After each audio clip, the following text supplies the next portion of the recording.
हम विश्वास रखते हैं सच्ची खबरों पर, खबरें जो जगाएंगी। नमस्कार दोस्तों, स्वागत है आपका समाचार दर्शन में। लगातार हम आपको जनहित की रिपोर्ट दिखाते हैं और जनता के मुद्दों को उठाने का काम करते हैं। लेकिन आज हमारा एक प्रोग्राम था, यहाँ पर हम मौजूद है समाज दिशा संगठन जो चिलकाना में मौजूद है और उनके जो प्रेसिडेंट हैं उनसे बात करते हैं। स्वागत है आपका समाचार दर्शन में जी। यहाँ क्या मेन मोटिव क्या था, यहाँ पे जो ये मीटिंग रखी गई थी, किस लिए? आज ये मीडिया वर्कशॉप थी और मीडिया वर्कशॉप में जो विषय था वो था महिलाओं पे होने वाली हिंसा कैसे रोकी जा सकती है और महिलाओं की बराबरी का जो दर्जा हमारे संविधान ने दिया है वो महिलाओं को कैसे दिया जा सकता है, इसके ऊपर सामाजिक कार्यकर्ताओं की और पत्रकारों की क्या भूमिका हो सकती है, उसके ऊपर ये गोष्ठी थी। गोष्ठी क्या, वर्कशॉप थी, ये कार्यशाला थी। तो इस कार्यशाला में शायद जुबेरी और अन्य पत्रकार, वरिष्ठ पत्रकार, यहाँ के लोकल पत्रकार जितने थे सब शामिल हुए और अच्छी तरह से सबने पार्टिसिपेट किया। सर बताइए, जैसे यहाँ पे आप बता रहे कि लोकल पत्रकार थे और सभी किस तरीके से यहाँ के जो संगठन के जो कार्यकर्ता हैं कैसे काम करते हैं, कितने इसकी एक संस्थाएं हैं जो चल रही है और कैसे महिलाओं के साथ, क्योंकि सरकार लगातार बड़े दावे करती है, नारी शक्ति मिशन चला रखा है उन्होंने और एक महिला सशक्तिकरण का चला रखा है, कैसे देखते हैं उसको आप? नहीं, सरकार का तो जो सशक्तिकरण है वो अब आया है। हम लोग तो पिछले 30-35 सालों से काम कर रहे हैं। महिलाओं का सशक्तिकरण का कार्य हमने तब से शुरू किया, बल्कि सशक्तिकरण तो बाद में आया शब्द जो है। पहले हमने महिलाओं की हिंसा को समाप्त करना और समाज में महिलाओं को बराबरी का दर्जा देना, इस मुहिम को हमने शुरू किया था आज से करीब 35 साल पहले। और अब हमारे कार्यकर्ता जो है अलग अलग विषयों पे काम करते हैं।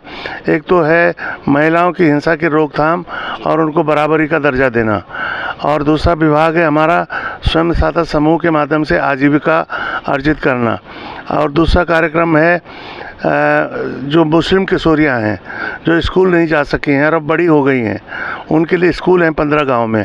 हम उनको निःशुल्क शिक्षा देते हैं, किताबें, टीचर सब हमारी तरफ से होते हैं, और इस तरह से अलग अलग कार्यक्रमों को हम लोग गांव में लागू कर रहे हैं। स्वयं सहायता समूह सरकार ने भी चला रखे हैं, उसमें सरकार का भी एक वो रहता है, उसमें कैसे देखते हैं उसको आप? किस तरीके से आपका क्या इन्वॉल्वमेंट रहता है आपके संगठन का और सरकार का कैसे रहता है? सर, सरकार का जो स्वयं सहायता समूह है वो लालच का है, वो सब्सिडी का एक लालच देते हैं कि इतने पैसे तुम्हारे छूट हो जाएगी, और वो अक्सर वो स्वयं सहायता समूह टूट जाते हैं। लेकिन हमारे स्वयं सहायता समूह पिछले 10 साल से, 15 साल से, 20 साल से चल रहे हैं लगातार और अच्छा काम कर रहे हैं, आपस में लेन देन कर रहे हैं, रोज़गार के लिए अपना पैसा ले रहे हैं और उनके ग्रुप अच्छे चल रहे हैं। यहाँ के जो कार्यकर्ता है कैसे वो कार्य करते हैं, डोर टू डोर जाते हैं, गांव में कैसे जाना होता है, किस तरीके से मीटिंग होती है, क्या एक उनका प्रोपेगेंडा रहता है? एक कार्यक्रम के पास एक कार्यकर्ता के पास 10 गांव होते हैं और वो अपने 10 गांव में जाता है। 10 गांव में उसकी 10 कमेटियां हैं, 10 समूह हैं।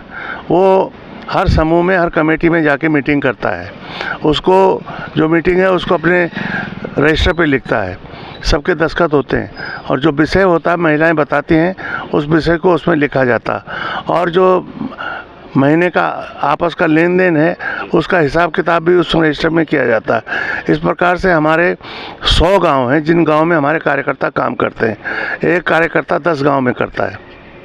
सर, जैसे लगातार एक कार्य चल रहा है, कार्यकर्ता इतना काम कर रहे हैं, तो उनके परिवार का जीवन यापन कैसे होता है, कहाँ से उनका जो ये अर्निंग होती है उसका कैसे है? सर, कार्यकर्ता जो है हमारा वो एक सामाजिक कार्यकर्ता है, उसको सैलरी हम उतनी तो दे नहीं सकते हैं जितनी सरकार देती है या कोई प्राइवेट इंस्टीट्यूशन दे सकता है, लेकिन हम संस्था के तौर पे ज़रूर उनको उनके मेहनताना देते हैं, जो उनके करीब उनका ट्रैवल है और उनका जो घर का खर्चा है थोड़ा बहुत उसको हम कंपनसेट करते हैं।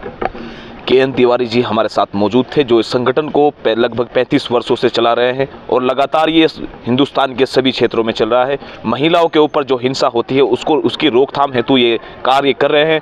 ये जो मुद्दे उठाते हैं महिलाओं के लिए, अब से नहीं 35 साल से उठा रहे हैं। सरकार अब महिला सशक्तिकरण या नारी शक्ति मिशन चला रही है, लेकिन इन लोगों ने काफ़ी मेहनतों से इस कार्य को किया है और इसी कार्य के तहत ये प्रोग्राम यहाँ पे रखा गया था।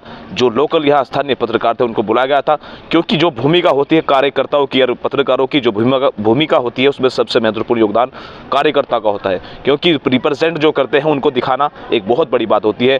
जुड़े रहिए हमारे साथ समाचार दर्शन में।